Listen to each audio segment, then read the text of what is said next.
অনুতপ্ত হয়ে যাও। তওবা কবুলের কিছু শর্ত আছে। এক নাম্বার শর্ত হচ্ছে acknowledgement. You have to acknowledge what you have committed. আপনি কি পাপ করছেন আগে ঘোষণা দেন।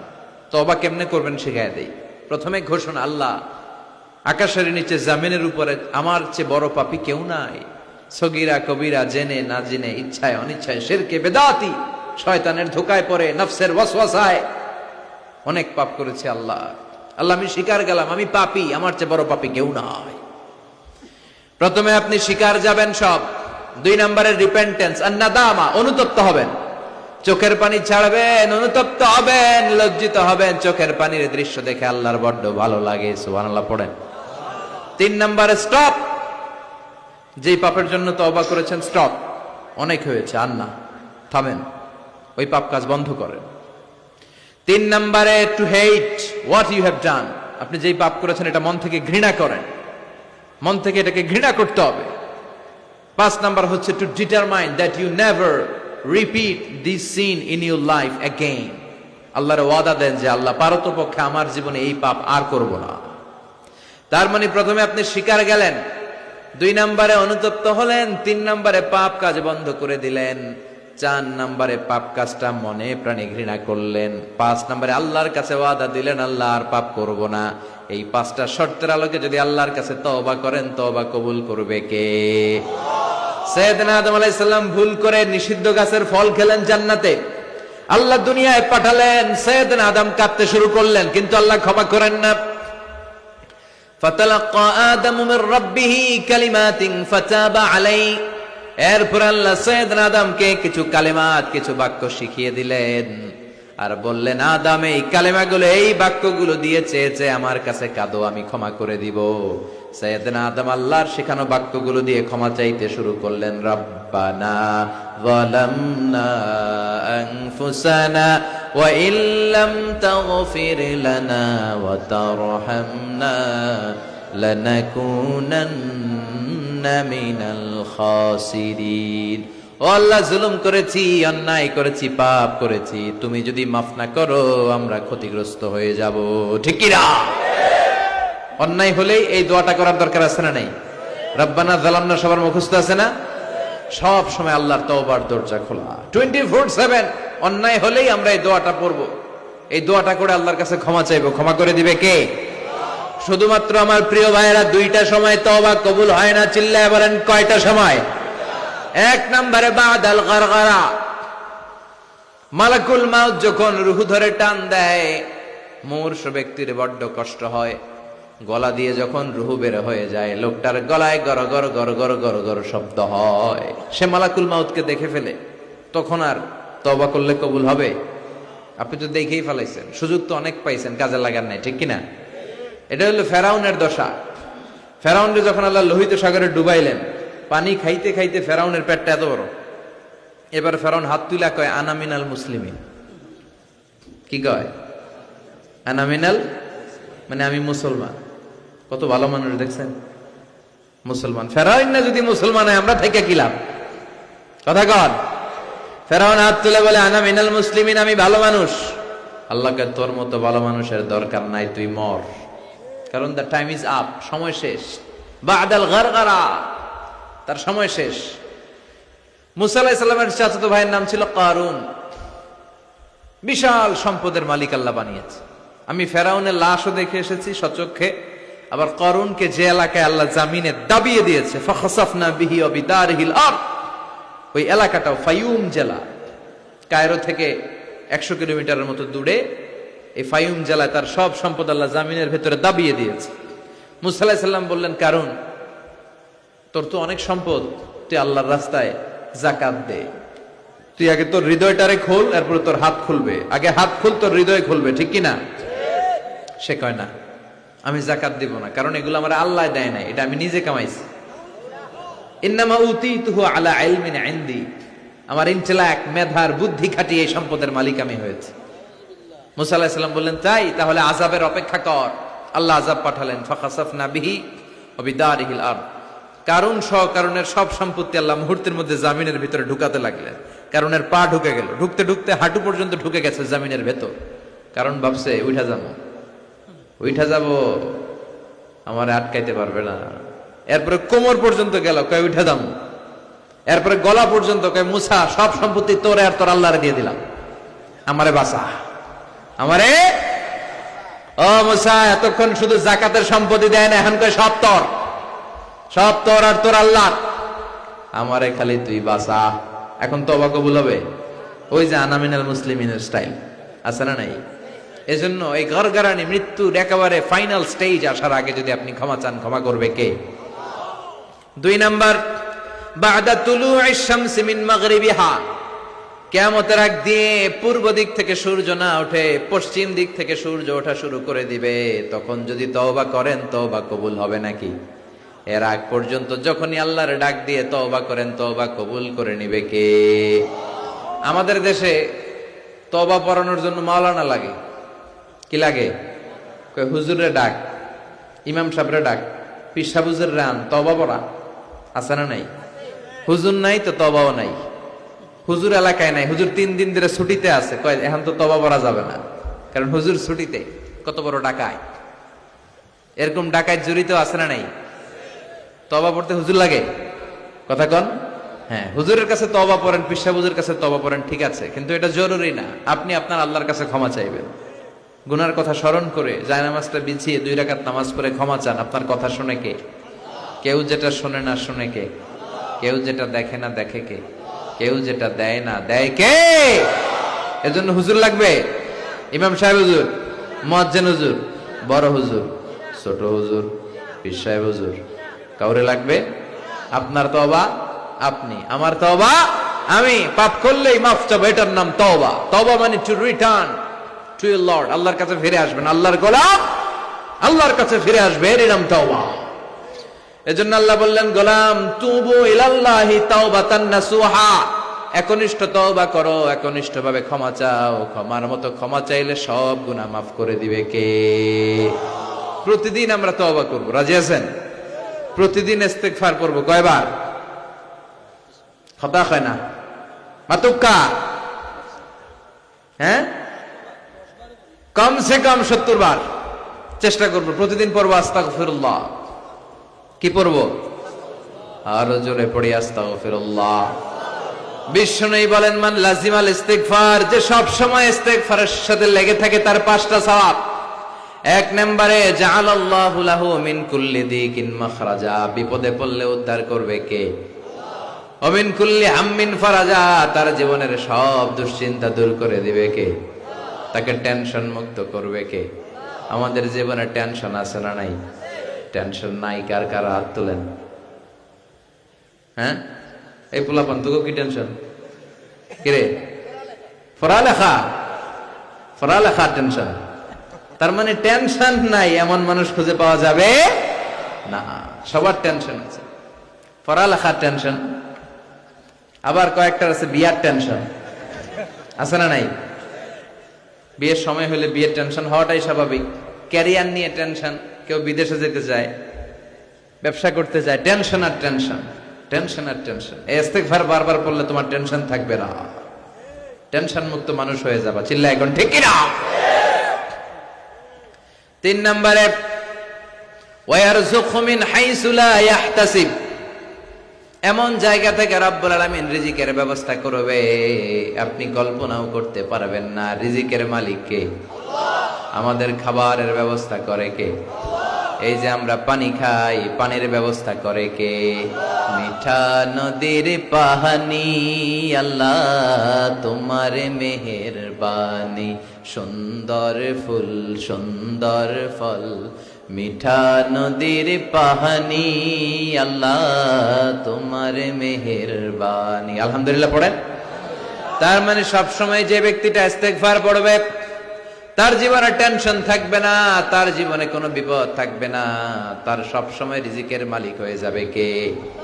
4 নম্বরে আল্লাহর কোনো আযাব তার উপর আসবে না, আল্লাহর কোনো আযাব তার উপর পতিত হবে। ওয়ামা কানাল্লাহু মুআযযিবাহুম ওয়া হুম ইস্তাগফিরুন,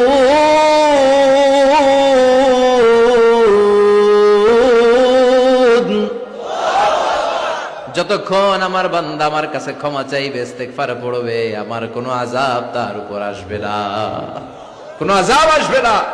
সব ধরনের আযাব থেকে আপনাকে মুক্ত রাখবে কে? 5 নম্বরে আপনারে মুস্তাজাবুদ দাওয়া বানিয়ে দিবে কে? মুস্তাজাবুদ দাওয়া মানে এমন ব্যক্তি, যে ব্যক্তি হাত তুলে দোয়া করতে দেরি হয়ে যায়, দোয়াটা কবুল হতে দেরি হয় না। এদিকে কেউ আছেন মুস্তাজাবুদ দাওয়া, যে হুজুর আমি যখনই হাত তুলে দোয়া করি তখনই আল্লাহ কবুল করে, থাকলেও হাত তুলেন না, এই গোপন জিনিস কাউরে জানায়েন না, ভেজালে পড়বেন, মুস্তাজাবুদ দাওয়া হয়ে যাবে। আজকে বলে রাখি, ইস্তেগফার সব সময় পড়লে কি হবেন? মুস্তাজাবুদ দাওয়া। আপনি দোয়া করা মাত্র কবুল করে নিবে কে? আপনারা ইমাম আহমদ ইবনে হাম্বলের নাম শুনেছেন? হাম্বলি মাযহাবের অনেক বড় আলেম, মুহাদ্দিসুদ্দাহর। ওনার বিখ্যাত হাদিসের গ্রন্থ মুসনাদ আহমদ ইবনে হাম্বল একক হাদিসের গ্রন্থ হিসেবে পৃথিবীর সবচাইতে বড় হাদিসের কিতাব। প্রায় 40,000-এর মতো হাদিসের কম্পাইলেশন আছে এখানে, সুবহানাল্লাহ পড়ে।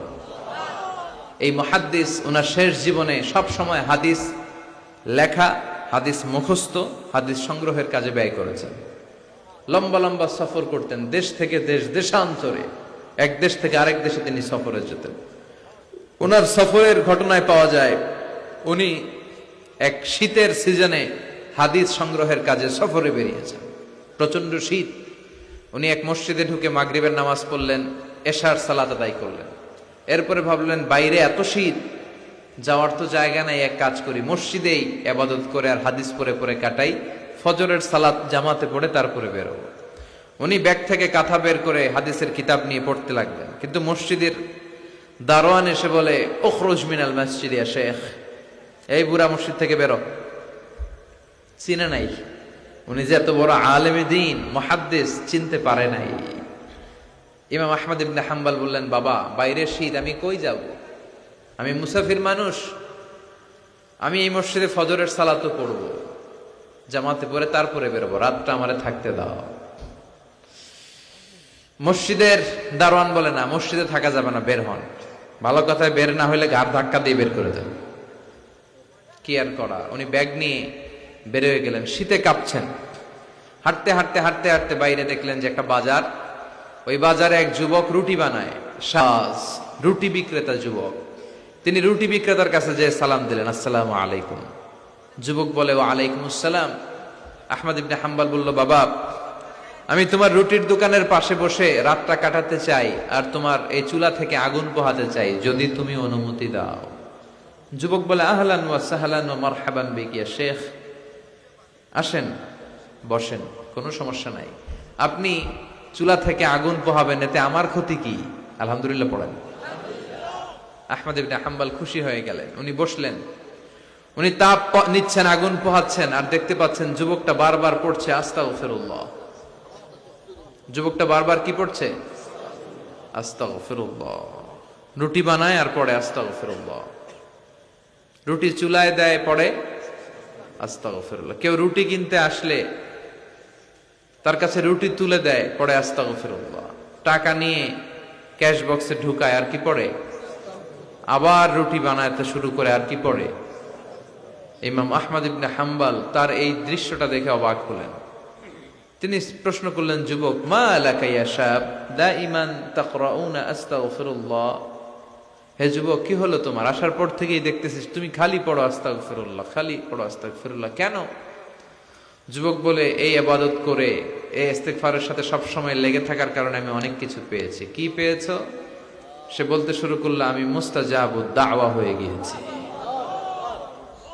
মুস্তাজাবুদ দাওয়া মানে এমন লোক, যে লোক দোয়া করতে দেরি, ওই দোয়াটা কবুল হতে দেরি হয় না। ইমাম আহমদ ইবনে হাম্বল অবাক হলেন। ফাতাআজ্জাবা আহমদ ইবনে হাম্বল ওয়া ক্বাল, আনতা মুস্তাজাবুদ দাওয়া। অবাক হলেন আর বললেন, বলো কি, তুমি মুস্তাজাবুদ দাওয়া? তুমি জীবনে যা দোয়া করেছো সব কবুল হয়েছে? যুবক বলে, হ্যাঁ, আমি জীবনে যত দোয়া করেছি সব দোয়া কবুল হয়েছে, একটা দোয়া ছাড়া। শুধু একটা দোয়া কবুল হয় না, বাকি সব দোয়া চাওয়া মাত্রই কবুল করে নিয়েছে কে? এবার আহমদ ইবনে হাম্বলের কিউরিসিটি আরো বেড়ে গেল। আহমদ ইবনে হাম্বল বললেন, বলো কি, সব দোয়া কবুল, আবার একটা দোয়া কবুল হয় নাই, এটা কোন দোয়া রে বাবা? এবার যুবক বলতে শুরু করলো, আমি আল্লাহর কাছে খুব চেয়েছি যে আল্লাহ, শুনেছি এই জামানার সবচেয়ে বড় মুহাদ্দিসের নাম নাকি আহমদ ইবনে হাম্বল। আল্লাহ, আমি মরার আগে ওনার সাথে একবার দেখা করে মরতে চাই। আমি ওনার হাতে হাত রেখে ওনার কাছে বায়াত হতে চাই, ওনার সাথে মুসাফা করতে চাই, আর ওনার কপালে একটা চুমু দিতে চাই। এই কথা শুনে ইমাম আহমদ ইবনে হাম্বল আর ধৈর্য ধারণ করতে পারলেন না, চোখের পানি ছেড়ে দিলেন। বললেন, যুবক, তোমার এই দোয়াটাও আল্লাহর কাছে কবুল হয়েছে, এই দোয়াটাও কবুল হয়েছে। আনা আহমদ ইবনে হাম্বল, আমি আহমদ ইবনে হাম্বল, মুহাদ্দিসুদ দাহর, এই জামানার সবচাইতে বড় মুহাদ্দিস। আমার সাথে দেখা করার জন্য আমার দরবারে তোমার যাওয়ার দরকার নেই, আমাকে আল্লাহ তোমার দরবারে নিয়ে এসেছে। এজন্য বারবার বারবার সব সময় যদি ইস্তেগফারের সাথে আপনি লেগে থাকেন, আপনারে মুস্তাজাবুদ দাওয়া বানিয়ে দিবে কে? আমি অনেক জায়গায় ইস্তেগফার নিয়ে বয়ান করেছি। এবছর সিলেটে আপনাদের এই প্রোগ্রামে আসার সময় আমি যখন ঢাকা এয়ারপোর্টে, অনেক যুবকরা দৌড়ে এসেছে, হুজুর আপনি মিজানুর রহমান আজহারি না? আমি বলি, হ্যাঁ আমি মিজানুর রহমান আজহারি। বলে, হুজুর আপনার আলোচনা শুনে আমার জীবনে অনেক পরিবর্তন হয়েছে। আর হুজুর আরেকটা কথা, এখন কিন্তু আমি অবসর সময় পাইলে খালি করি আস্তাগফিরুল্লাহ। আমার এসে বলতে শুরু করলো, একজন না এরকম কয়েকজন এসে বলতেছে, হুজুর আমি কিন্তু সব সময় সুযোগ পেলে আস্তাগফিরুল্লাহ পড়ি, সুযোগ পেলে অবসরে ইস্তেগফার পড়ি। ও যুবক, ইস্তেগফার করে তুমিও মুস্তাজাবুদ দাওয়া হতে পারো, অবসর সময়টাকে কাজে লাগাও। গাড়ির জন্য বসে আছি, বাজারের ব্যাগ হাতে নিয়ে যাচ্ছি, অবসর সময় ঘুম আসে না, কি পড়বো? প্রাণ ভরে মন ভরে পড়েন তো আস্তাগফিরুল্লাহ, আবার পড়েন আস্তাগফিরুল্লাহ, আরো জোরে আওয়াজ করে পড়েন আস্তাগফিরুল্লাহ। ইস্তেগফার পড়ার অনেকগুলো পদ্ধতি আছে, সবচেয়ে ছোট ইস্তেগফার হচ্ছে এটা, আস্তাগফিরুল্লাহ। এছাড়া আপনি পড়তে পারেন আস্তাগফিরুল্লাহ আল্লাযী লা ইলাহা ইল্লা হুয়াল হাইয়ুল কাইয়্যুম ওয়া আতুবু ইলাইহি। এই ইস্তেগফারটা যদি কেউ পড়ে, জিহাদের ময়দান থেকে ফিরে আসা কবিরা গুনাহ, আল্লাহ বলে জিহাদের ময়দান থেকে ফিরে এসে কবিরা গুনাহ করেছে, এই লোক যদি এই দোয়া পড়ে তার গুনাহ মাফ করে দিবে কে? আবার সাইয়েদনা আবু বকর বললেন, ইয়া রাসূলুল্লাহ আল্লিমনি দুআআন আদউ বিহি ফি সালাতি, এমন একটা দোয়া, এমন একটা ইস্তেগফার আপনি আমারে শিক্ষা দেন যেই দোয়াটা আমি নামাজে সালাম ফেরানোর আগে পড়ব। বিশ্বনবী বললেন, তুমি পড়ো, আল্লাহুম্মা ইন্নী যালামতু নাফসি যুলমান কাসীরান ওয়া লা ইয়াগফিরুয যুনুবা ইল্লা আনতা ফাগফিরলি মাগফিরাতাম মিন ইনদিক ইন্নাকা আনতাল গফুরুর রহিম। সুবহানাল্লাহ পড়েন। এটাও কিন্তু একটা ইস্তেগফার, জানেন? এটাও ইস্তেগফার। যেখানেই ক্ষমা চাওয়ার ঘটনা আছে, যেখানে ক্ষমা চাওয়া আছে, ওইটারে ইস্তেগফার হিসেবে কবুল করে নেয় কে? তার মানে এটাও একটা ইস্তেগফার। এইখানে আপনি পড়েন, আল্লাহুম্মা ইন্নী যালামতু নাফসি, আল্লাহ আমি অনেক জুলুম করেছি, যুলমান কাসীরা, এত বেশি জুলুম যার কোনো সীমা নাই, ওয়ালা ইয়াগফিরুয যুনুবা ইল্লা আনতা, আপনি ছাড়া আমার পাপগুলো মাফ করে দেয়ার কেউ নাই। ফাগফিরলি মাগফিরাতাম মিন ইনদিক, নিজ গুণে আমারে ক্ষমা করে দেন। ইন্নাকা আনতাল গফুরুর রহিম, আপনি ক্ষমাশীল, আপনি মেহেরবান। ঠিক কি না? এটারে আমরা বাংলাদেশে কি বলি? দোয়ায়ে মাসুরা। কি বলি? এটা যেমনি দোয়ায়ে মাসুরা, আবার এটা একটা ইস্তেগফার। এজন্য ক্ষমা চাইতে চাইলে এটাও পড়বে। আর এই সব ইস্তেগফারের মধ্যে শ্রেষ্ঠ ইস্তেগফারের নাম সাইয়্যিদুল ইস্তেগফার। যত ইস্তেগফার হতে পারে, বুখারীর বর্ণনা, এর মধ্যে সবচেয়ে শ্রেষ্ঠ ইস্তেগফারের নাম, কথা বলেন, মুখস্থ আছে? কার কার আছে দেখি? হাত তুলুক্কা, তুলুক্কা, তুলুক্কা। অল্প কয়েকজনের আছে। কইলে মনে হইব, কইলে মনে হইব তার। তো এটা হচ্ছে সর্বশ্রেষ্ঠ ইস্তেগফার। এই ইস্তেগফারটা কেউ যদি রাতে পড়ে, ওই রাতে মৃত্যু হলে সে জান্নাতি। এই ইস্তেগফারটা যদি কেউ দিনে পড়ে, ওই দিনে মৃত্যু হলে সে জান্নাতি। এটার নাম সাইয়্যিদুল ইস্তেগফার। আল্লাহুম্মা আনতা রাব্বি লা ইলাহা ইল্লা আনতা খালাকতানি ওয়া আনা আবদুক ওয়া আনা আলা আহদিকা ওয়া ওয়া'দিকা মাস্তাতা'তু আউযু বিকা মিন শাররি মা সানা'তু আবু'ু লাকা বিনি'মাতিকা আলাইয়া ওয়া আবু'ু বিযামবি ফাগফিরলি ফাইন্নাহু লা ইয়াগফিরুয যুনুবা ইল্লা আনতা। সুবহানাল্লাহ পড়েন। এটা মুখস্থ করতে রাজি আছেন? যাদের মুখস্থ নাই, স্মার্টফোন ব্যবহার করেন না আপনারা? ওখানে গুগলে সার্চ বক্সে খালি লিখবেন সাইয়্যিদুল ইস্তেগফার, সাথে সাথে চলে আসবে। মুখস্থ করতে রাজি আছেন সবাই? সবাই রাজি?